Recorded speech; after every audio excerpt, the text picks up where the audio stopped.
Good morning, everyone. Disha Academy Y represents the paramedical courses in the medical laboratory technology, operation theatre technology, dialysis technology, and radio imaging technology. Now, from that four courses, I am Pushpalata Sherikar, represents the content of the course dialysis technology. In that dialysis technology, there are four subjects. First is anatomy and physiology, pathology and microbiology, pharmacology, and dialysis technology. So we have to study the subject pharmacology. Now in that pharmacology subject, there is one chapter is a general pharmacology. And in that general pharmacology chapter, we have to cover all these points. There are all these points included in this chapter. First point is introduction. Next is a basic area of the pharmacology. Next point is a pharmacokinetics. Next is a pharmacodynamics. Next is a physiochemical properties of the drug. Then drug and the sources of the drug. Then route of administration. All these are the points covered in this chapter. Now we have to see the general pharmacology. What is pharmacology? First point is a introduction. Pharmacology म्हणजे काय, proper फार्माकोलॉजीचा meaning काय आहे, त्याची definition काय आहे, हे आपल्याला introductory पार्टमध्ये बघायचं आहे. तर फार्माकोलॉजी हा ग्रीक वर्ड आहे किंवा it is a combination of two Greek words. First is a pharmakon and second is a logia. Pharmakon means what, तर drug or active principle, and logia means what, study of that active principle. So pharmacology is the science of study of the drug in general. The definition काय आहे ह्याची, तर it is a defined as branch of the science which deals with study of interaction of the drug with the living system that is a human body. म्हणजेच ह्याच्यामध्ये हे जे active principal असतं ते आपल्याला डिझायर्ड फार्माकोलॉजिकल ॲक्शन देतं. तर हे ॲक्टिव्ह प्रिन्सिपल कसं ॲक्शन देतं, तर बॉडीबरोबर ॲक्ट होऊन ॲक्शन देतं, बॉडीबरोबर रिॲक्ट होतं, म्हणजेच त्याची बॉडीबरोबर इंटरॅक्शन होते. म्हणून डेफिनेशन कशी दिलेली आहे बघा, it is a defined as branch of the science which deals with study of interaction of the drug with living system. कशाचं स्टडी करायचं आहे, तर interaction of the drug with the living system that is a human body. Human बॉडीबरोबर त्या ड्रगची जी काही interactions होत असतील त्याचा आपल्याला स्टडी करायचं आहे, that is known as a pharmacology. Now definition आपण रिपीट करूयात. It is a defined as branch of the science which deals with study of interaction of the drug with the living system that is a human body. Now next point is a basic areas of the pharmacology. Basic area म्हणजेच काय, तर branches of the pharmacology. There are different branches of the pharmacology in which there are different things are the studied. Now first branch or first area is pharmacokinetic. In that pharmacokinetic we have to study the absorption, distribution, metabolism and excretion. It deals with the study of ADME, that is absorption, distribution, metabolism and excretion of the drug. Now next branch is pharmacodynamics. It deals with the study of physiological effect of the drug and their mechanism of action. म्हणजे त्याच्यामध्ये काय study केला जातो, तर त्या ड्रगचा particular specific drug आपण जर घेतलं तर त्या ड्रगचा मेकॅनिझम ऑफ ॲक्शन बॉडीमध्ये काय होतं किंवा त्या ड्रगचा फिजिओलॉजिकल इफेक्ट काय होतो, आपल्या बॉडीवर काहीतरी समथिंग इफेक्ट होतो त्या ड्रगचा, तर तो काय होतो आणि कसा होतो, हे जे स्टडी आहे ते फार्माकोडायनॅमिक्समध्ये आपल्याला स्टडी करायचं. नेक्स्ट ब्रांच आहे फार्माकोथेराप्युटिक्स. Pharmacotherapeutics, it deals with the study of use of the drug in the prevention and the treatment of the disease. म्हणजे त्याच्यामध्ये काय होतं की कोणते ड्रग कोणत्या डिसीज ट्रीटमेंटसाठी यूज केले जातात, कोणते ड्रग डिसीज प्रिव्हेंट करण्यासाठी यूज केले जातात, याचा जो स्टडी असतो तो फार्माकोथेराप्युटिक्समध्ये केला जातो. नेक्स्ट ब्रांच आहे pharmacogenomics. In the pharmacogenomics, it deals with the study of relationship of individual genetic makeup to his or her response to the specific drug. म्हणजे त्याच्यामध्ये काय केलं जातं, तर स्पेसिफिक जी रिलेशनशिप आहे, एखाद्या ड्रगची जी रिलेशनशिप असेल, कशाबरोबर रिलेशनशिप असेल, तर इंडिव्हिज्युअल जेनेटिक मेकअप. प्रत्येक इंडिव्हिज्युअलचं, प्रत्येक पर्सनचं जेनेटिक मेकअप, जीन्स हे वेगवेगळे असतात, प्रत्येक व्यक्तीचे गुणधर्म हे वेगवेगळे असतात. तर हा जो जेनेटिक मेकअप आहे त्या जेनेटिक मेकअपला स्पेसिफिक ड्रगच मॅच होतं, स्पेसिफिक ड्रगच रिस्पॉन्स देतं. मग कोणत्या जेनेटिक मेकअपला कोणते ड्रग रिस्पॉन्स देऊ शकतात, काही लोकांमध्ये काही चेंजेस असतात, पर्टिक्युलर ड्रग त्यांच्यामध्ये अवॉइड केले जातात. तर हा जो स्टडी आहे तो फार्माकोजेनेमिक्स ह्या ब्रांचमध्ये केला जातो. ओके, आपण 4 बघितले. फर्स्ट फार्माकोकायनेटिक्स बघितलं, फार्माकोडायनॅमिक्स बघितलं, फार्माकोथेराप्युटिक्स बघितलं, फार्माकोजिनॅमिक्स बघितलं आणि लास्ट आहे toxicology. What is mean by toxicology? It deals with study of undesirable or toxic effect of the drug on the living system. आता टॉक्सिक इफेक्ट म्हणजेच काय किंवा अनडिझायरेबल इफेक्ट म्हणजेच काय, तर त्या ड्रगचे जे काही साईड इफेक्ट्स असतात that is known as a undesirable effect किंवा टॉक्सिक इफेक्ट किंवा it is also known as a unwanted effect of that drug. For example एखादा ड्रग आपण घेतो किंवा फॉर एक्झाम्पल आपण पॅरासिटामॉलची गोळी घेतली, तर पॅरासिटामॉलची गोळी आपण कशासाठी घेतो? हेडॅक, बॉडी एक किंवा टेम्परेचर जास्त वाढलं असेल तर. समजा आपण पॅरासिटामॉलची गोळी घेतली, आपलं डोकं दुखते म्हणून, हेडॅक होते म्हणून गोळी घेतली, तर आपलं डोकं दुखायचं थांबलं. हे काय झालं? त्याचा डिझायर्ड फार्माकोलॉजिकल ॲक्शन झाली. पण त्याचबरोबर पॅरासिटामॉलची गोळी घेतल्यानंतर आपली ॲसिडिटी वाढली असेल, आपल्या बॉडीमध्ये ॲसिडिटी इन्क्रीज होऊन आपल्याला पित्त झालं असेल, त्यामुळे आपल्याला वॉमिटिंग होत असेल, तर हा जो काय झाला अनडिझायरेबल इफेक्ट झाला किंवा हा टॉक्सिक इफेक्ट झाला.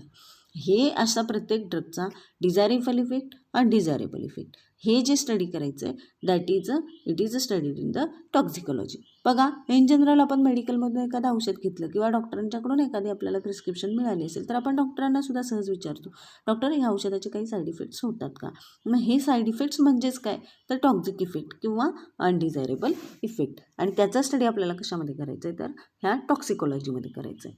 मग all these are the basic areas of the pharmacology, basic branches of the pharmacology. Okay, तर याच्यामध्ये मग काय होते बघा आता, तर ह्याच्यामध्ये आपल्याला डिटेल्समध्ये काय स्टडी करायचं आहे की फार्माकोकायनेटिक्स अँड दी फार्माकोडायनॅमिक्स ह्या 2 ब्रांचेसेस आपल्याला डिटेल्समध्ये स्टडी करायचे आहेत. आता त्याच्यानंतर आपल्याला काय बघायचं आहे की ॲप्लिकेशन्स ऑफ फार्माकोलॉजी. ॲप्लिकेशन्स म्हणजेच काय, तर uses of the pharmacology. Uses म्हणजेच आपण हा जो ड्रगचा स्टडी करतो, ड्रगच्या इंटरॅक्शन बॉडीवर स्टडी करतो, त्याचे युजेस आपल्याला कुठे कुठे होतात, काय काय होतात, तर ते बघायचं आहे आपल्याला.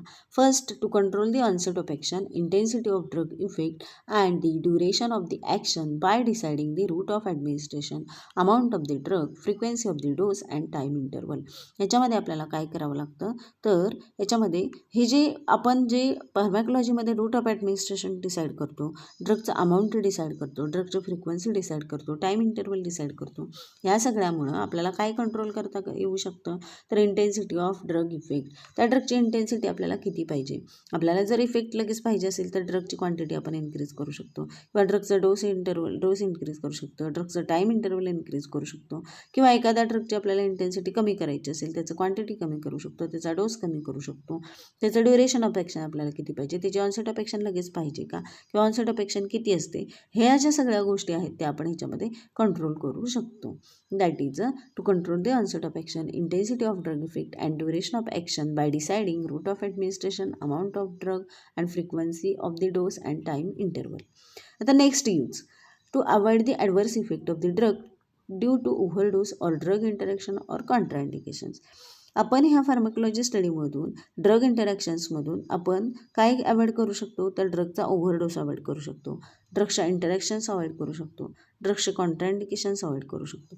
ड्रगच्या इंटरॅक्शन्स म्हणजेच काय, आता मगाशी आपण बघितलं की adverse effect, toxic effect, side effects. काही ड्रग्स असे असतात की बॉडीमध्ये गेल्यानंतर ते ॲडव्हर्स इफेक्ट देतात, काही ड्रग्स असे असतात की ते एक्स्ट्रा अमाऊंटमध्ये जर घेतले तर ते ॲडव्हर्स इफेक्ट देतात, तर ते अनडिझायरेबल इफेक्ट देतात, तर ते टॉक्सिक इफेक्ट देतात. काही ड्रग्ज असतात ते काही अन्न आणि ड्रग, फूड आणि ड्रग हे अवॉइड केलं जातं, फूड आणि ड्रग कॉम्बिनेशन अवॉइड केलं जातं, त्याला म्हणतात कॉन्ट्राइंडिकेशन्स. काही वेळेस डॉक्टर काय करतात, आपल्याला औषधं देतात त्याच्याबरोबर पथ्य सांगतात की हे खावा, हे खाऊ नका. हे कशासाठी सांगतात, तर त्याच्यामध्ये काही ड्रग्स खाल्ल्यानंतर ते ड्रग आणि ते फूड ह्या दोन्हीची रिएक्शन होऊ शकते, त्याचा अनडिझायरेबल इफेक्ट होऊ शकतो, त्याचा साईड इफेक्ट, त्याचा टॉक्सिक इफेक्ट होऊ शकतो. किंवा काही ड्रग्ज असे असतात की दोन्ही ड्रग्ज एकदम देऊ शकत नाही, दोन्ही डिसीजची ट्रीटमेंट एकदम आपण एका वेळेस देऊ शकत नाही. असं जे असतं दॅट इज ड्रग इंटरॅक्शन्स, कॉन्ट्राइंडिकेशन्स किंवा ओव्हरडोस. मग आपण हे सगळं फार्माकोलॉजिकल स्टडीमधून आपण काय करू शकतो, अवॉइड करू शकतो. एक्झाम्पल काय दिले बघा, कॉन्ट्राइंडिकेशन. तर कॉन्ट्राइंडिकेशन म्हणजेच काय की काही ड्रग, काही गोष्टी, काही ट्रीटमेंटमध्ये अवॉइड कराव्या लागतात. आता जसं सांगितलं की डॉक्टर पथ्य सांगतात, तर डायबेटिक पेशंट्समध्ये डॉक्टर हे पथ्य सांगतात की ड्रिंक करू नका, to avoid the drink, to avoid the alcoholism. आता हे डायबेटिक पेशंटमध्ये का सूचना देतात बघा, आता की डायबिटिक पेशंटमध्ये ट्रीटमेंट कशासाठी असते, तर डायबिटीजमध्ये काय होतं, शुगर लेवल असते आपली बॉडीमधली ती नॉर्मलपेक्षा वाढलेली असते. मग ही जी वाढलेली शुगर लेवल आपल्याला काय करायची असते, कमी करायची असते. मग डायबिटिक पेशंटमध्ये डॉक्टर औषध काय देतात, तर अँटी डायबेटिक ड्रग देतात. म्हणजे त्या औषधानं काय होतं की ती शुगर लेवल काय होते, नॉर्मलपर्यंत येते. बघा, प्रत्येक गोष्टीची आपल्या बॉडीमध्ये नॉर्मल लेवल असते. ही नॉर्मल लेवल म्हणजेच काय की ऑप्टिमम लेवल असते. तर ह्या ऑप्टिमम लेवलपेक्षा जर एखादी गोष्ट जास्त झाली तर ते हायपर असू शकते, एखादी गोष्ट कमी झाली तर ती हायपो असू शकते. एखादी गोष्ट जास्त झाल्यावर सुद्धा आपल्याला आपल्या बॉडीवर साईड इफेक्ट दिसतात आणि कमी असल्यावर सुद्धा इफेक्ट दिसतात. बघा, ब्लड प्रेशर वाढलं तर इफेक्ट होतो, ब्लड प्रेशर लो झालं तर इफेक्ट होतो. ब्लड प्रेशर आपल्याला ऑप्टिमम क्वांटिटीमध्येच मेंटेन ठेवावं लागतं.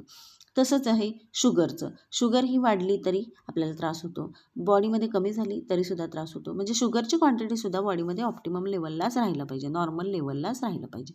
मग आता हे अल्कोहोल काय करतं, तर हे जे अल्कोहोल आहे, आपण शुगर पेशंटमध्ये इन्सुलिन ट्रीटमेंट दिलेली असते, इन्सुलिन इंजेक्शन दिलेलं असतं. हे इन्सुलिन काय करतं, तर ही शुगर लेवल नॉर्मल लेवलपर्यंत मेंटेन करतं, कमी होऊ देत नाही आणि जास्ती पण होऊ देत नाही. नॉर्मलची जी बॉडी शुगर लेवल आहे, नॉर्मल बॉडीला जेवढी शुगर लावते तेवढ्या लेवलला मेंटेन करण्याचं काम इन्सुलिन करतं. पण ज्यावेळेस ही इन्सुलिन ट्रीटमेंट सुरू असते त्यावेळेस जर तुम्ही इन्सुलिन पण घेतलं आणि समजा तुम्ही ड्रिंक केलं तर ड्रिंकमध्ये हे जे अल्कोहोल असतं ते अल्कोहोल काय करतं, तर ह्या इन्सुलिनचा इफेक्ट काय करतं, प्रोलॉंग करतं, वाढवतं. इन्सुलिनचा इफेक्ट लाँग टाईमपर्यंत करतं, इन्सुलिनला ॲक्टिव्ह करतं.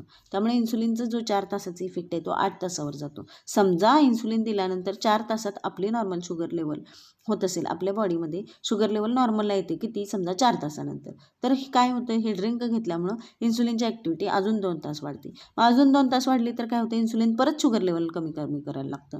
म्हणजेच काय होतं, नॉर्मलपेक्षा परत कमी होत जाते शुगर लेवल. म्हणजे परत ते हायपोग्लायसेमिया होऊ शकतो आणि हायपोग्लायसेमिया झाल्यामुळे शुगरची लेवल बॉडीमध्ये कमी झाली, त्यामुळे परत साईड इफेक्ट होऊ शकतात. म्हणून इन्सुलिन डायबेटिक पेशंट्समध्ये हे जे अल्कोहोलिझम आहे ते अवॉइड करायला सांगितलेलं असतं, ड्रिंक अवॉइड करायला सांगितलेलं असतं. हे म्हणजेच कॉन्ट्राइंडिकेशन. हा आपल्याला फार्माकोलॉजी स्टडीचा यूज होतो. आता नेक्स्ट ॲप्लिकेशन काय आहे बघा, take the precaution in case of paediatric patient, geriatric patients, lactating mothers and pregnant womens. ह्या फार्माकोलॉजी स्टडीवरून आपण काय काय करू शकतो, तर पेडियाट्रिक पेशंट्समध्ये आपण प्रिकॉशन घेऊ शकतो, जेरियाट्रिक पेशंट्समध्ये प्रिकॉशन्स घेऊ शकतो, लॅक्टेटिंग मदर्समध्ये प्रिकॉशन घेऊ शकतो, प्रेग्नंट वुमनमध्ये प्रिकॉशन घेऊ शकतो. जेरियाट्रिक पेशंट्स म्हणजे म्हातारे पेशंट, पेडियाट्रिक म्हणजे लहान मुलांच्यात, लॅक्टेटिंग मदर म्हणजेच काय, करची फिडिंग मदर, आणि प्रेग्नंट वुमन म्हणजेच काय, तर प्रेग्नंट वुमन. तर ह्या ज्या पेशंट्समध्ये आपण पर्टिक्युलर प्रिकॉशन घेऊ शकतो. फॉर एक्झाम्पल दिलेलं आहे tetracycline are contraindicated in the pregnancy because of risk of hepatotoxicity in the mother and potential for the permanent discolouration of the teeth in the foetus. म्हणजे त्याच्यामध्ये काय होतं की हे टेट्रासायक्लिन आहे ते प्रेग्नंट वुमनमध्ये अवॉइड केलं जातं.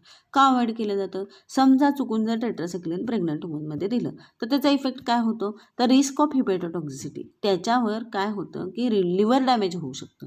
जर टेट्रासायक्लिन प्रेग्नन्सीमध्ये दिलं, प्रेग्नन्सीमध्ये समजा एखाद्या लेडीजला काही इन्फेक्शन झालं असेल, एखादा अँटीबायोटिक ट्रीट करायचं असेल तर ते अँटीबायोटिक समजा चुकून टेट्रासायक्लिन दिलं तर त्याचा इफेक्ट काय होतो, तर टेट्रासायक्लिन काय करतं, लिव्हर डॅमेज करतं, कोणाचं, मदरचं. आणि त्या बाळावर काय इफेक्ट होतो, फिटस म्हणजे काय, पोटातलं बाळ. तर त्या पोटातल्या बाळावर काय इफेक्ट होतो, तर permanent discolouration of the teeth. म्हणजे त्याचे जे टीथची कलरेशन असतं ते डिस्कलरेशन होतं. म्हणजे जे आपले व्हाईट टीथ जे डेव्हलप होत असतात ते व्यवस्थित प्रॉपर डेव्हलप होत नाही, टीथची ग्रोथ असते ती रिटार्ड होते. असा हा टेट्रासायक्लिनचा इफेक्ट प्रेग्नंट वुमनमध्ये होतो. म्हणजे असे प्रत्येक पेशंट्समध्ये आपल्याला काळजी घ्यावी लागते, आपल्याला केअर घ्यावी लागते. That is known as a precautions. आणि ह्या प्रिकॉशन्स आपण कशामुळे शिकलो, तर फार्माकोलॉजीमुळे शिकलो. हे फार्माकोलॉजीचा यूज आहे.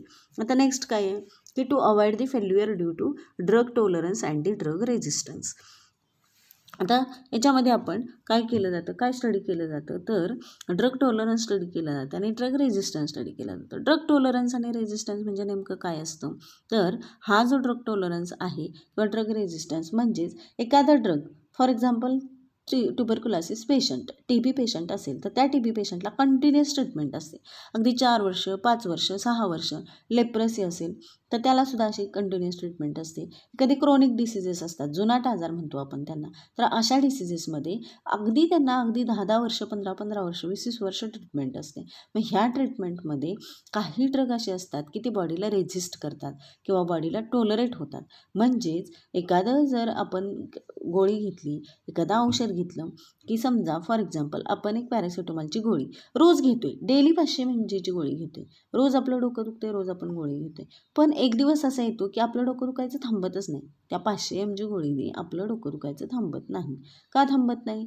तर तो 500 mgचा डोस असतो तो बॉडीला टॉलरेट झालेला असतो. बॉडी त्याला रेझिस्ट करत असते. का? तर रोजच ते औषध बॉडीमध्ये जातं, रोजच त्याचा इफेक्ट होते. जे बॉडीला आता हळूहळू त्या औषधाची काय होती, सवय होत जाते. त्यामुळे बॉडी काय करायला लागते, तर टॉलरेट व्हायला लागते. टॉलरेट होती आणि रेझिस्टन्स प्रोड्यूस करते, म्हणजे त्याच्या ॲक्शनला अडथळे प्रोड्यूस करते. म्हणजेच बॉडीमध्ये त्या ड्रगचा रेझिस्टन्स आणि टॉलरन्स प्रोड्यूस होतो. मग अशा वेळेस काय होतं की ही 500 mg इफेक्ट करत नाही. त्यावेळेस डॉक्टरांना तो डोस वाढवून द्यावा लागतो. त्या ड्रगचा डोस वाढवावा लागतो. 500 mg पेक्षा जास्त औषध द्यावं लागतं. That is known as drug tolerance आणि ड्रग रेझिस्टन्स. मग असे बरेच पेशंट्स असतात की त्याच्यामध्ये सर्च करावं लागतं की यांची बॉडी कोणत्या ड्रगला टॉलरेट करते, यांची बॉडी कोणत्या ड्रगला रेझिस्ट करते, यांची आधीची ट्रीटमेंट काय होती. हा सगळा पार्ट कशामध्ये येतो, तर पेशंट हिस्ट्रीमध्ये येतो. मग हा जो पार्ट सगळा स्टडी करून त्याच्यावरून जी फार्माकोलॉजी स्टडी करून आपण ते डॉक्टर्स जे असतात ते किंवा फार्मासिस्ट जे असतात ते त्या पेशंटला ट्रीट करतात. Okay, that is the use of the pharmacology. आता लास्ट यूज काय, to control the misuse or abuse of the drug by the patient. म्हणजे पेशंट जे ॲब्यूज करतात किंवा मिसयूज करतात. बरेच पेशंट्स असे असतात की मनाने मेडिकलमध्ये जातात, मनानेच गोळी मागतात, घेतात, बरे होतात. किंवा बरेच पेशंट्स असे असतात की एक गोळी 2 वेळा घेतील, 3 वेळा घेतील, त्याचा डोस माहिती नसतो, आपल्याला जेव्हा जेव्हा पाहिजे तेव्हा घेतात.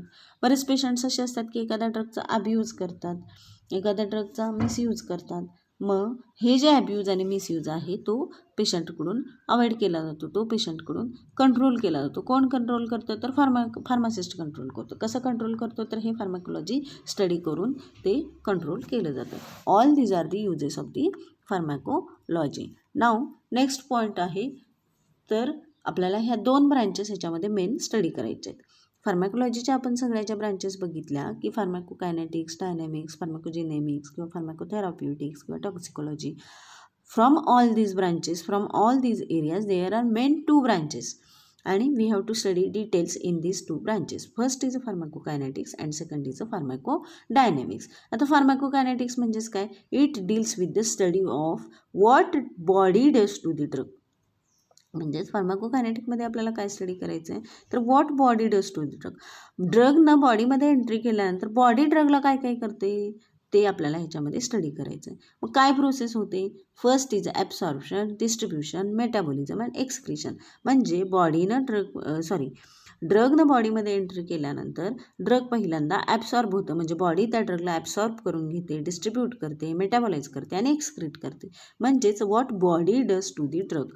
दिस is the studied in the pharmacokinetics. आता फार्माकोडायनॅमिक्समध्ये काय स्टडी केलं जातं, तर it deals with the study of what drug does to the body. म्हणजेच it includes the following processes. म्हणजे बॉडीमध्ये ड्रगची एंट्री झाल्यानंतर ड्रग बॉडीवर काय इफेक्ट करतं, तर त्याचा स्टडी करायचा, म्हणजेच फार्माकोडायनॅमिक्स.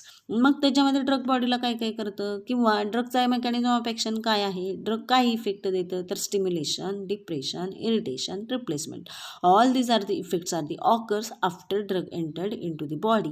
म्हणजेच बॉडी आयदर स्टिम्युलेट करते, ड्रगमुळे बॉडी स्टिम्युलेट होते, ड्रगमुळे बॉडी डिप्रेशनमध्ये जाते किंवा ड्रगमुळे इरिटेशन होऊ शकतं किंवा एखाद्या ड्रगची रिप्लेसमेंट होऊ शकते. हे जे फिजिओलॉजिकल इफेक्ट होतं बॉडीवर आणि त्या ड्रगचा मेकॅनिझम ऑफ ॲक्शन आपल्याला ह्याच्यामध्ये स्टडी करायचा आहे.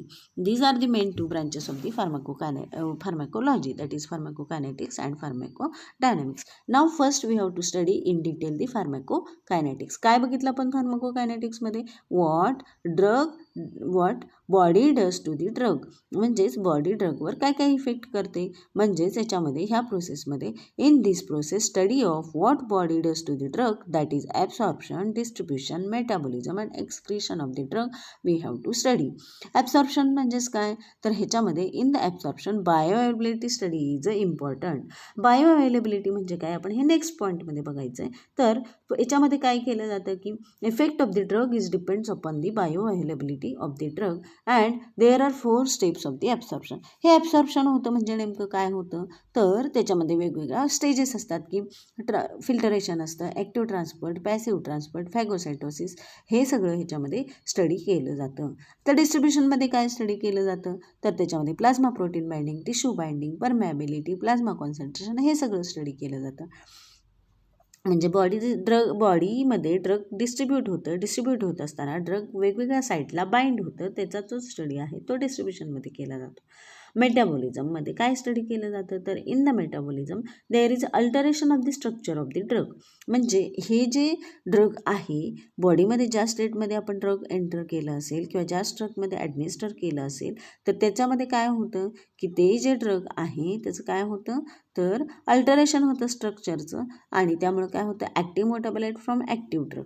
ॲक्टिव्ह मेटाबोलाइट जे असतात ते ॲक्टिव्ह ड्रगमध्ये ट्रान्सपोर्ट होतात, किंवा ॲक्टिवेशन ऑफ इनॲक्टिव्ह ड्रग असेल तर ते ॲक्टिव्ह ड्रगमध्ये ट्रान्सपोर्ट होतं.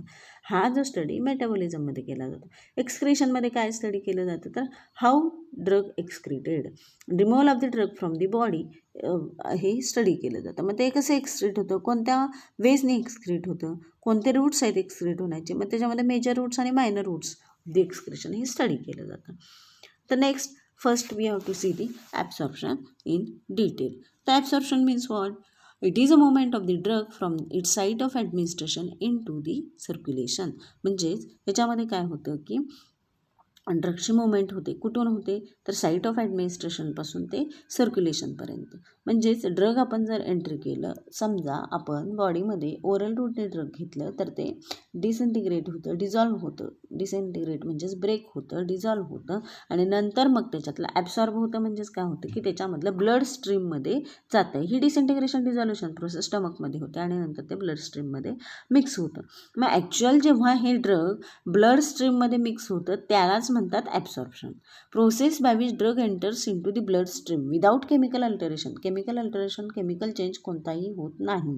याच्यामध्ये आपण ज्या स्टेटमध्ये ड्रग ॲडमिनिस्टर करतो त्याच स्टेटमध्ये ते काय होतं की अल्टर होतं, ब्लड स्ट्रीममध्ये मिक्स होतं. That is known as a absorption. मग हे ॲब्सॉर्प्शन होत असताना ट्रान्सपोर्ट होतं ड्रग ब्लड स्ट्रीमपर्यंत जाईपर्यंत. मग हे ट्रान्सपोर्ट वेगवेगळ्या वेजने होतं. मग these drug transport by active transport, passive transport, phagocytosis, these are the processes of the absorption. Now the rate and efficiency of the absorption is depends on the route of administration of the drugs and so bioavailability of the drug is studied. आता rate and efficiency of ॲब्सॉर्प्शनचा rate increase होतो का decrease होतो, किंवा efficiency ॲब्सॉर्प्शनची increase आहे का decrease आहे, हे कशावरून स्टडी केलं जातं, तर हे रूट ऑफ ॲडमिनिस्ट्रेशनवरून स्टडी केलं जातं. फॉर एक्झाम्पल, जर ओरल रूटने ड्रग दिलं तर त्याचं ॲब्सॉर्प्शन कमी होतं. जर इंट्राव्हेनस रूट, IV रूट म्हणजे सलाईनद्वारे आपण जे औषध देतो त्याचं ॲब्सॉर्प्शन 100% होतं. का, तर आपण काय करतो IVमध्ये डायरेक्ट सलाईनची जी हे असते काय निडल असते ती आपण कशामध्ये डायरेक्टली वेनमध्ये इन्सर्ट करतात डॉक्टर, बरोबर आहे. मग वेनमध्ये इन्सर्ट करतात म्हणजेच ब्लड व्हेनमध्ये जाते ती. ब्लड व्हेनमधून डायरेक्ट ब्लड्समध्ये ते ड्रग एंटर होतं, म्हणजेच ते डायरेक्टली ॲब्सॉर्ब होतं. आता बायो अवेलेबिलिटी म्हणजेच काय, तर हेच की त्या ड्रगचा किती % पार्ट त्या सिस्टेमिक सर्क्युलेशनमध्ये जातो, सिस्टेमिक सर्क्युलेशनपर्यंत पोहोचतो. That is known as a bioavailability. म्हणजेच डेफिनेशन बघा प्रॉपर काय दिलेली आहे, तर it is a defined as the fraction of the drug that reaches the systemic circulation from the given dose in the unchanged form. म्हणजेच fraction of that drug reaches the systemic circulation. 5 ml drug तुम्ही जर दिलं असेल तर त्या 5 ml मधलं blood सर्क्युलेशनमध्ये किती mix झालं, समजा 2 ml मिक्स झालं असेल किंवा 2.5 ml मिक्स झालं असेल तर आपण असं म्हणू शकतो की 50% ड्रग ब्लड सर्क्युलेशनमध्ये ॲब्सॉर्ब झालं, म्हणजे त्या ड्रगची अव्हेलेबिलिटी 50%, बायो अव्हेलेबिलिटी ही 50% झाली. किंवा ज्यावेळेस आपण इंट्राव्हेनस रूटने ड्रग देतो, IV रूट म्हणजे इंजेक्शन किंवा आपण सलाईनद्वारे ड्रग देतो, ते 100% ब्लडच्या स्ट्रीममध्ये मिक्स होतो. So there is 100% bioavailability असं कन्सिडर केलं जातं. Okay, it is a absorption and bioavailability. लक्षात आलं का सगळ्यांच्या? तर ॲब्सॉर्प्शनमध्ये आपण काय बघितलं की ते जे ड्रग आहे ते साईट ऑफ ॲडमिनिस्ट्रेशनपासून ब्लड सर्क्युलेशनमध्ये मिक्स होतं, ब्लड स्ट्रीममध्ये मिक्स होतं, ब्लड स्ट्रीममध्ये एंट्री करतं, that is known as absorption. आणि बायोअवेलेबिलिटी म्हणजे काय, तर किती अमाऊंटमध्ये ब्लड स्ट्रीममध्ये रिच होतं, किती पर्सेंटमध्ये, किती फ्रॅक्शन त्याचा त्या ब्लड स्ट्रीममध्ये मिक्स होतं, that is a bioavailability.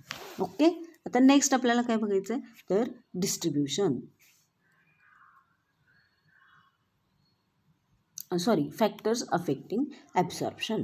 Factors affecting ॲब्सॉर्प्शनमध्ये काय आहे, तर ॲब्सॉर्प्शनवर कोणते फॅक्टर अफेक्ट होतात, म्हणजे ॲब्सॉर्प्शनवर कसा इफेक्ट होतो, कशाचा इफेक्ट होतो. फर्स्ट आहे pH of media and PK of the drug, area of the absorbing surface, particle size of the drug, formulation, gut motility, GI tract blood flow, gastric secretion, drug interaction, all these are the different factors which affects the absorption. आता formulation बघा, ह्याच्यामध्ये फॉर्म्युलेशनमध्ये आपले solid फॉर्म्युलेशन्स असतात, liquid फॉर्म्युलेशन्स असतात. आता जर solid म्हणजे for example आपण टॅबलेट घेतली एखादी, तर त्याचं ॲब्सॉर्प्शन कसं होणार, लेट होणार. आता लिक्विडचं कसं होणार आहे, तर लिक्विडचं ॲब्सॉर्प्शन फास्ट होणार आहे. आता पार्टिकल साईज असेल, जर मोठी पार्टिकल साईज असेल तर ॲब्सॉर्प्शन कमी होणार, जर स्मॉल पार्टिकल साईज असेल तर ॲब्सॉर्प्शन जास्त होणार. As like that it affects on the absorption. Okay, drug interactions, all these are the different points, all these are the different factors which affects the absorption. Next is the pharmacokinetics मध्ये आपल्याला distribution बघायचं आहे. तर डिस्ट्रीब्युशनमध्ये distribution means what, reversible movement of the drug from the blood stream to the extracellular fluid and or sale.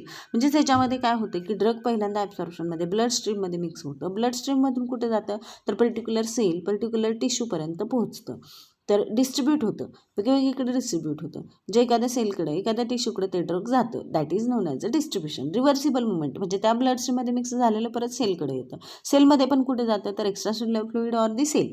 सेलमध्ये दोन parts असतात, extracellular fluid आणि इंट्रासेल्युलर फ्लुइड. मग एक्स्ट्रासेल्युलर फ्लुइडमध्ये जाऊ शकतं किंवा इंट्रासेल्युलर फ्लुइडमध्ये जाऊ शकतं. ओके, आणि आता ह्याच्यामध्ये सुद्धा असे फॅक्टर्स आहेत की ते डिस्ट्रीब्युशनवर अफेक्ट होतात. ते फॅक्टर्स कसे आहेत, तर plasma protein binding, tissue uptake of the drug, difference in the regional blood flow, plasma concentration, first pass metabolism, all these are the different factors which affect the distribution of the drug. काही वेळेस असं होतं की drug plasma प्रोटीनला bind होतं, म्हणजे त्याचं distribution सेलपर्यंत जाईपर्यंत ते थांबलं मध्येच, म्हणजे त्या सेलपर्यंत ते डिस्ट्रीब्यूट झालं नाही. हे जे असे वेगवेगळे फॅक्टर्स असतात की ते ड्रगला डिस्ट्रीब्यूट होण्यापासून अवॉइड करतात किंवा त्याच्यावर डिस्ट्रीब्युशनवर इफेक्ट होतो. Okay, this is the distribution. Now next we have to see the metabolism. Metabolism means what? Biotransformation. आता हे बायोट्रान्सफॉर्मेशन किंवा मेटाबॉलिझम म्हणजेच काय, तर ह्याच्यामध्ये काय होतं की it means chemical alteration of the drug structure in the body. म्हणजेच आता ॲब्सॉर्प्शनमध्ये आणि डिस्ट्रीब्युशनमध्ये आपण काय बघितलं की ड्रग आहे त्याच स्टेटमध्ये राहतं, ड्रग आहे त्या स्टेटमध्ये ॲब्सॉर्ब होतं, डिस्ट्रीब्यूट होतं. पण ह्या मेटाबॉलिझममध्ये काय होतं की ड्रगची जी केमिकल स्टेट आहे ती अल्टर होते, केमिकल स्ट्रक्चर आहे ते चेंज होतं. आता हे मेटाबॉलिझमचं साईट कुठे आहे बॉडीमध्ये, तर लिव्हरमध्ये. प्रत्येक ड्रग हे लिव्हरमध्ये एंट्री करतं, ज्यावेळेस ब्लड स्ट्रीममध्ये ॲब्सॉर्ब होतं, डिस्ट्रीब्यूट होतं, त्याच्यानंतर ते कुठे जातं, लिव्हरमध्ये जातं. आणि लिव्हरमध्ये गेल्यानंतर काय होतं, तर त्याच्यामध्ये हे होतं की मेटाबलाइज होतं. मेटाबलाइज होतं म्हणजेच काय, त्याचं केमिकल अल्टरेशन चेंज केलं जातं की जेणेकरून ते आपल्या बॉडीला सुटेबल व्हावं, अशा पद्धतीने ते चेंज होतं. आता आणि त्याचा डिझायर्ड फार्माकोलॉजिकल ॲक्शन आपल्याला मिळते. आता अदर मेटाबॉलिझम साईट कोणत्या आहेत, तर किडनी, इंटेस्टाईन, लंग, प्लाझ्मा, ह्या अदर मेटाबॉलिक साईट्स आहेत. म्हणजे किडनीमध्ये पण त्या ड्रगचं स्टेट अल्टर होऊ शकते किंवा इंटेस्टाईनमध्ये किंवा लंग्समध्ये किंवा प्लाझ्मामध्ये. आता हे मेटाबॉलिझममध्ये नेमकं काय होतं, अल्टरेशन होतं म्हणजेच नेमकं काय होतं, तर काही ड्रग्सचं केमिकल स्टेट इनॲक्टिवेट होते, काही ड्रग्सचे ॲक्टिव्ह मेटाबॉलाइट ॲक्टिव्ह ड्रगमध्ये फॉर्म होतात, काही ड्रगचं ॲक्टिवेशन ऑफ इनॲक्टिव्ह ड्रग असं होतं की म्हणजे बेसिक ड्रग ॲसिडिकमध्ये चेंज केले जाऊ शकतात, ॲसिडिक ड्रग बेसिक ड्रग्समध्ये चेंज केले जाऊ शकतात. असं वेगवेगळ्या रिॲक्शन्स त्याच्यामध्ये होतात, that is known as a biotransformation म्हणजेच मेटाबॉलिझम. दिस इज दी फार्मॅकोकायनेटिक्समधला थर्ड पार्ट. आता नेक्स्ट आहे एक्सक्रीशन. एक्सक्रीशन म्हणजेच काय, तर last part of the pharmacokinetics, म्हणजे last effect of the body on the drug. Okay. आता काय इफेक्ट आहे बघा, तर ड्रग एक्सक्रीशन. एक्सक्रीशन म्हणजेच काय, removal of the drug and it's metabolite from the body. बॉडीला जे नको असलेले घटक, नको असलेले द्रव्य बॉडी एक्सक्रीट करते. पण हे केव्हा, हे सगळं ॲब्सॉर्प्शन झालं, डिस्ट्रीब्युशन झालं, मेटाबॉलिझम झालं. मेटाबॉलिझम झाल्यानंतर बॉडीवर त्या ड्रगचा इफेक्ट होतो आणि मग जो राहिलेला पार्ट आहे तो बॉडी रिमूव्ह करते. मग there are the major route of excretion includes the renal excretion, hepatobiliary excretion, pulmonary excretion. All these are the different ways of the excretion, and in that there are the minor route of excretions and major route of excretions. Minor route कोणते आहेत, तर excretion through the saliva, excretion through the sweat, excretion through the tears, excretion through the breast milk, excretion through the hairs.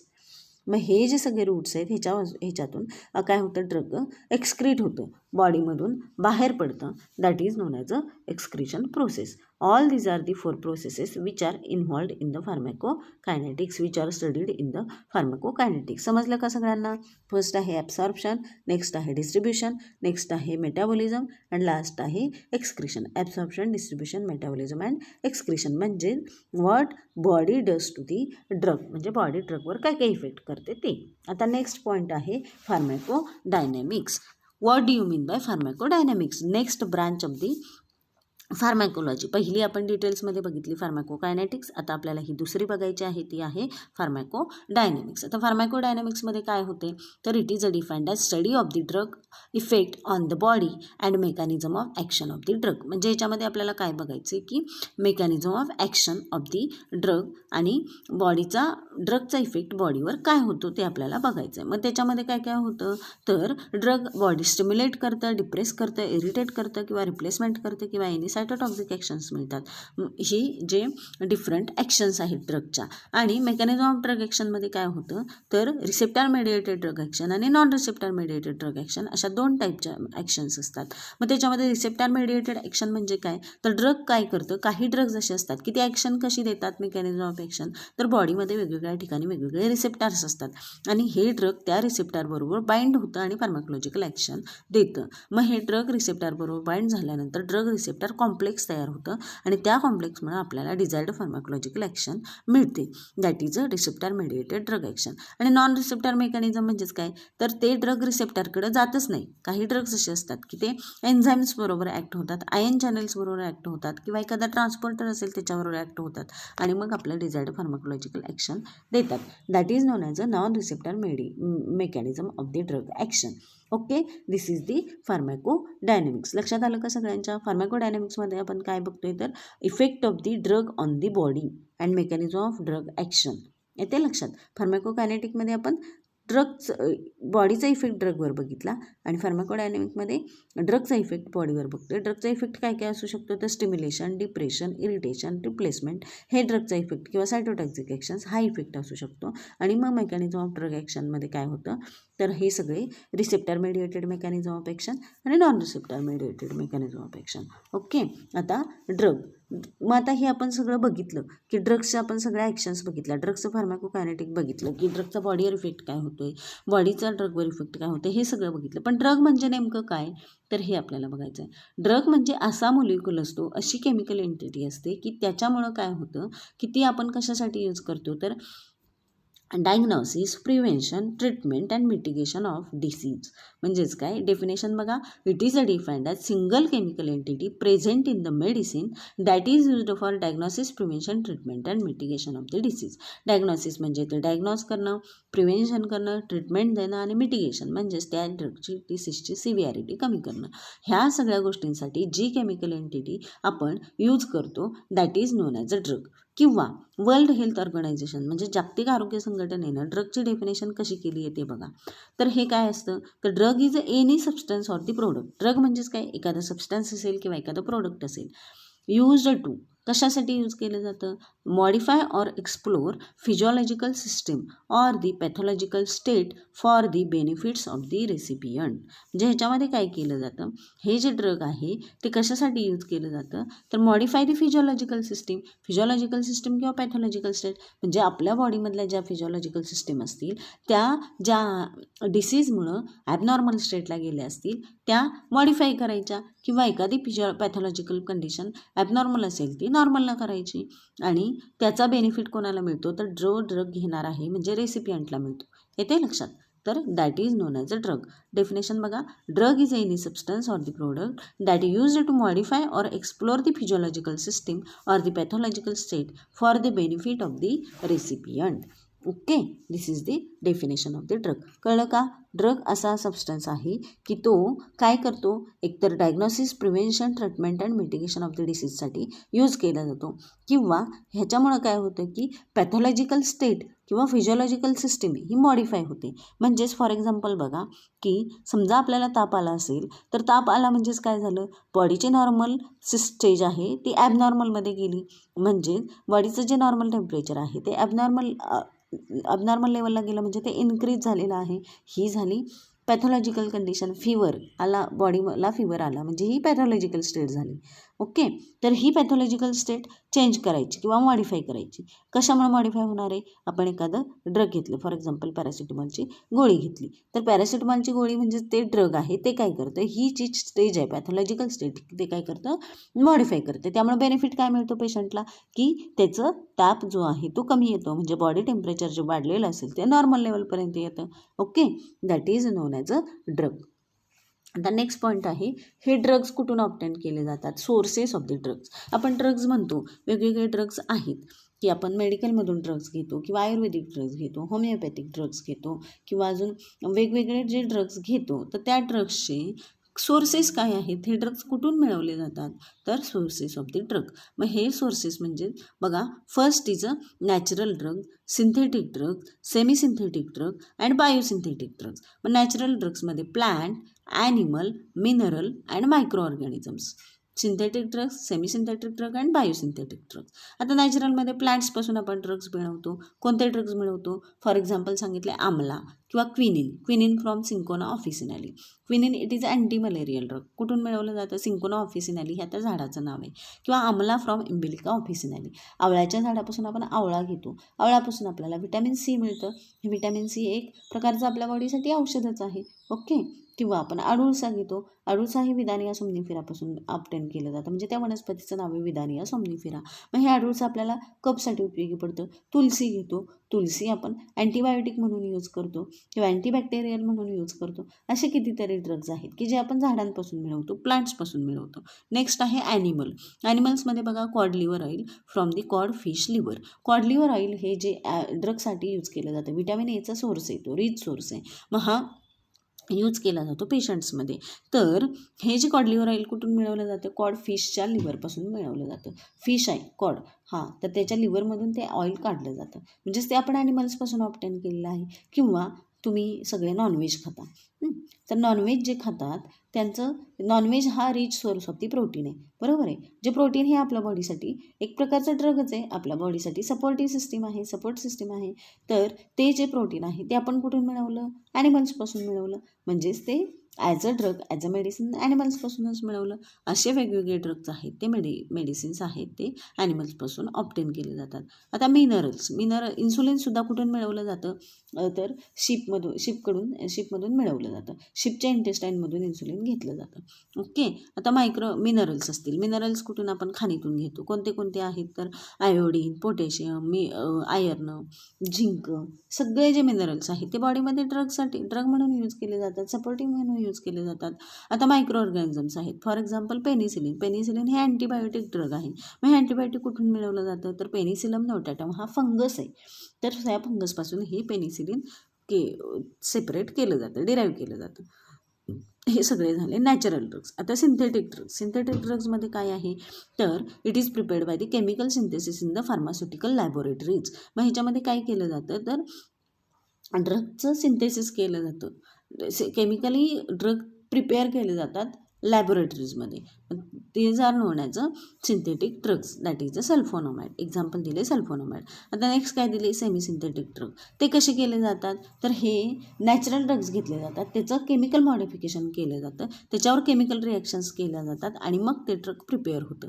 That is known as a semi synthetic drug. म्हणजेच त्याच्यामध्ये natural part पण असतो आणि synthetic part पण असतो. मग त्याच्यामध्ये काय एक्झाम्पल दिले की इर्गोट फ्रॉम डायहायड्रो इर्गोटामाइन फ्रॉम दी इर्गोट. इर्गोट हे एक ड्रग आहे, नॅचरल ड्रग आहे, नॅचरल वनस्पती आहे की जे गव्हाचं हे म्हणतो आपण कणीस असतं, गव्हाच्या लोंब्या म्हणतात त्याला, तर ते जे इर्गोट आहे त्याच्यापासून डायहायड्रो इर्गोटामाइन हे केमिकल ड्रग प्रिपेअर केलं जातं. That is a semi synthetic drug. आता बायोसिंथेटिक ड्रग. बायोसिंथेटिक ड्रगमध्ये काय केलं जातं, तर cloning of the human DNA in to bacteria like E coli. म्हणजे ह्युमन DNA कशामध्ये हे केला जातो, तर बॅक्टेरियाजमध्ये हे केला जातो. फॉर एक्झाम्पल काय दिले, ह्युमन इन्सुलिन. इन्सुलिन जे कसं प्रिपेअर केलं जातं, तर त्या पद्धतीनं बायोसिंथेटिक पद्धतीनं प्रिपेअर केलं जातं. Okay, this is the sources of the drug. आता नेक्स्ट पॉईंट बघा की फिजिओकेमिकल प्रॉपर्टीज ऑफ द ड्रग. आपण हे जे ड्रग्स बघितले, कुठून ड्रग म्हणजे काय ते बघितलं, ड्रगचे सोर्सेस बघितले. आता त्या ड्रग्सच्या प्रॉपर्टीज काय असतात ते आपल्याला बघायचं आहे. Physicochemical properties. फर्स्ट आहे लिपिड वॉटर सोल्युबिलिटी. त्या ड्रगची solubility, molecular size, particle size, degree of ionization, physical form, chemical nature, dosage form, formulation and concentration. म्हणजेच त्या ड्रगची solubility, either it is lipid soluble आहे का वॉटर सोल्युबल आहे, त्याची मॉलिक्युलर साईज किती आहे, त्याची पार्टिकल साईज किती आहे, डिग्री ऑफ आयोनायझेशन म्हणजेच वॉटरमध्ये घातल्यानंतर ते आयोनाइज होतं का, आयन्स सेपरेट होतात का, त्याचा फिजिकल फॉर्म काय आहे की म्हणजे तो सॉलिड स्टेटमध्ये आहे, लिक्विड स्टेटमध्ये आहे का, गॅसियस स्टेटमध्ये आहे, ते त्याचं केमिकल नेचर काय आहे, either it is acidic in the stage, either it is basic in the stage, either it is alcoholic in the nature, ते सगळं त्याचं केमिकल नेचर चेक केलं जातं. किंवा डोसेज फॉर्म किंवा फॉर्म्युलेशन किंवा concentration. All these are the physiochemical properties of the drug. आता next last point आहे route of administration of the drug. What you mean by route of administration, तर route of administration म्हणजे way by which drug is entered in our body. म्हणजे कोणत्या मार्गाने ड्रगची बॉडीमध्ये entry होते. म्हणजेच आपण ड्रग ओरली घेतो किंवा इंट्राव्हेनस रूटने घेतो किंवा सबक्युटेनियस रूटने घेतो. There are different routes by which drug is entered in our body, by which drug is administered in our body. See here in this diagram there are different routes of administration are the occurs. बघा first बघा intravenous route. Patient दिसतोय, पेशंटला saline लावलेला आहे म्हणजे तो IV route झाला. Intramuscular route म्हणजे डायरेक्ट मसल्समध्ये इंजेक्शन दिलं जातं. सबक्युटॅनियस रूट म्हणजेच काय, तर स्किनच्या आतल्या लेअरला इंजेक्शन दिलं जातं. टॉपिकल रूट म्हणजेच काय की लोकल इफेक्टसाठी आपण डोकं दुखत असेल तर झंडूबाम लावतो किंवा एखादी जखम झाला असेल तर मलम लावतो. गुडघा दुखत असेल तर त्याच्यावर तेल आपण मॉलिश करतो. म्हणजे हे जे आहेत ते टॉपिकल रूट ऑफ ॲडमिनिस्ट्रेशन आहे. किंवा आता इनहलेशन म्हणजेच काय, तर आता बघा आपण बऱ्याच जणांनी आता कोरोना पिरियडमध्ये कोविड सिच्युएशनमध्ये स्टीम घेतली सगळ्यांनी. आता स्टीम घेतली, स्टीममध्ये आपण ते व्हेपोकॅब ॲड करत होतो किंवा स्टीममध्ये एखादं ते अमृतधारा तेल ॲड करत होतो. म्हणजे हे जे किंवा मेन्थॉल क्रिस्टल्स ॲड करतो किंवा एखादं विक्स ॲड करतात, तर हे जे आहे तो इनहलेशन रूट ऑफ ॲडमिनिस्ट्रेशन आहे. त्याच्यानंतर बघा ओरल रूट म्हणजे काय की आपण ओरली घेतो ड्रग्स. एखादी गोळी घेतली, एखादी म्हणजे सिरप घेतलं किंवा एखादा काढा घेतला तर ते ओरल रूट ऑफ ॲडमिनिस्ट्रेशन. आता rectal route, sublingual route, intrathecal route, transdermal route. Transdermal म्हणजेच स्किनमध्ये, त्याच्यानंतर इंट्राथिकल म्हणजेच बोन्समध्ये ड्रग्स दिलं जातं, डायरेक्ट इंजेक्ट केलं जातं. सबलिंग्वल म्हणजे जिभेच्या खाली काही ड्रग्स ठेवले जातात, काही गोळ्या अशा असतात, काही पिल्स असतात की त्या डायरेक्टली जिभेच्या खाली ठेवायला देतात डॉक्टर. ती आपोआप विरघळते आणि सलायवामध्ये मिक्स होऊन त्याची आपल्याला डिझायर्ड फार्माकोलॉजिकल ॲक्शन मिळते. किंवा रेक्टल रूट असतात. तर हे जे सगळे रूट्स आहेत, all these are the routes of administration from which drug is entered in our body, drug is administered in our body and gives the desired pharmacological effect. These are the routes of administration. येते का सगळ्यांच्या लक्षात? All these are the routes of administration of the drug. Okay. Intrathecal रूटने cerebrospinal फ्लुइडमध्ये जातं. Transdermal रूटने काय होतं, सस्टेंड इफेक्ट होतो. सबलिंग्वल रूटने फर्स्ट पास इफेक्ट अवॉइड होतो, रॅपिड इफेक्ट मिळतो. रेक्टल रूटने 50% फर्स्ट पास इफेक्ट मिळतो. आता लिव्हरमध्ये गेलं तर काय होतं की फर्स्ट पास मेटाबॉलिझम होतो. इंट्राव्हेनस रूट, इंट्रामस्क्युलर रूट, इकडे topical route, targeted route. Okay. आता हे ट्रान्सडर्मल म्हणजे काय होतं की काही ड्रग्ज असे असतात की काही गोळ्या अशा असतात किंवा बोलस म्हणतात त्यांना, की ऑपरेशन केलं जातं. कशाचं, तर स्किनचं कट केली जाते, थोडासा पार्ट ओपन केला जातो आणि त्याच्या आत ती बोलस असते ती तिथे ठेवली जाते आणि नंतर ते स्किन तिथली काय स्टिच केली जाते. मग त्यामुळे काय होतं की ती जी बोलस आहे ती बॉडीमध्ये राहते. त्याचा इफेक्ट अगदी 6 महिने, 1 वर्ष, अगदी खूप म्हणजे दिवस त्याचा प्रोलॉंग इफेक्ट राहतो. That is a transdermal. Intrathecal cerebrospinal fluid direct ब्रेनमध्ये किंवा डायरेक्ट बोन्समध्ये इंजेक्शन दिलं जातं. सबलिंग्वल इफेक्ट म्हणजेच काय, डायरेक्ट जिभेच्या खाली ती गोळी ठेवायला दिली जाते, तिथंच विरघळते. फर्स्ट पास इफेक्ट तिथं दिसतच नाही. फर्स्ट पास इफेक्ट म्हणजेच काय की सगळ्यात पहिल्यांदा आपल्या बॉडीमध्ये ड्रग हे कुठे जातं तर म्हणजे की ॲब्सॉर्ब होतं, ॲब्सॉर्ब झाल्यानंतर डिस्ट्रीब्यूट होतं आणि लिव्हरमध्ये जातं. म्हणजे त्याचं मेटाबॉलिझम होऊन मग त्याचा इफेक्ट मिळतो आपल्याला. तर हा जो फर्स्ट पास इफेक्ट तिथं अवॉइड केला जातो सबलिंग्वल रूटमध्ये. काय होते की डायरेक्ट ड्रग जिभेच्या खाली ठेवल्यामुळं ते सलायव्यामध्ये मिक्स होऊन त्याचं आपल्याला फार्माकोलॉजिकल ॲक्शन मिळते. All these are the route of administration of the drug. Okay, do you understand all these routes? Okay. आता next, thank you all of you for giving me opportunity for this lecture, for this preparation. Okay, thank you all of you.